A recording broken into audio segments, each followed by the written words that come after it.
number 130, crossing over. And notice there's a little blurb. When alternating between high and low registers, you can keep your right fingers down on G, A, and B flat. And so we call these are a few of our throat tones. And with our throat tones, you'll remember way back in the day when we learned open G in the very beginning, our very first note, I mentioned that you can keep your right hand down.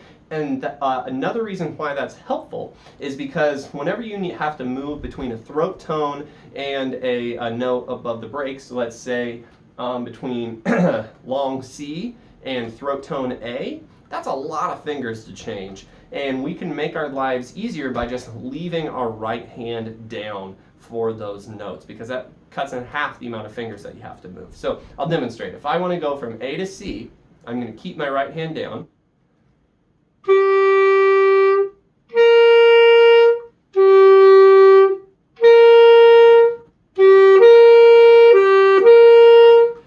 See, I was even able to slur it, and if your right hand was trying to add to that, it'd be doing something like this.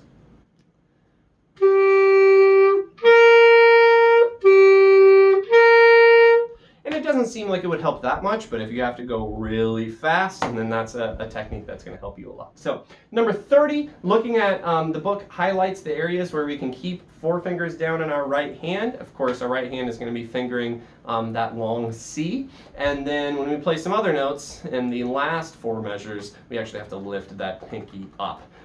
Since we're playing a D, there's no reason to have that pinky down there. So again, to say this another way, in the first 4 measures, your right hand will always be fingering, or sorry, in measures 2, 3, 4, your right hand will always be fingering long C, just your right hand, and then your left hand is taking care of actually playing A's and G's, and then actually C.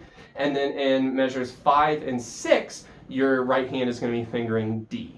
It's kind of a tricky concept, so don't go too fast on this. In fact, let's say and finger number 130.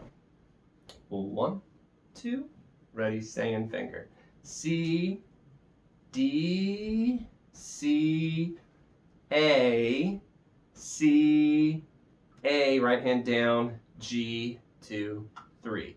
C, D, 3 fingers down, B flat, D, 3 fingers down, B flat, 3 fingers down, still. G, B flat, A, G, F. And in those last 2 measures, I would actually keep your right hand down for all of those notes other than the F. So the last 2 measures, even though your book doesn't say it, your last 2 measures I would play like this.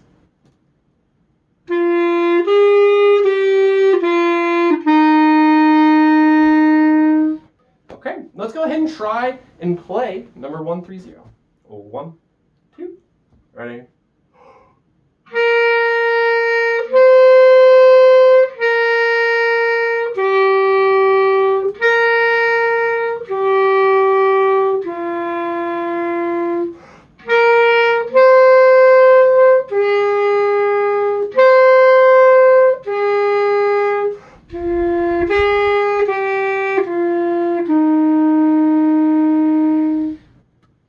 That's number 130. If that's a really weird concept to you, I encourage you to just spend a little bit more time with it, play it a few times, and it'll get easier. And you'll actually find that holding the clarinet is a little bit easier when you're playing throat tones, and you're able to kind of grip the horn a little bit more because you have a few more balance points. You're able to use your other digits to hold the clarinet.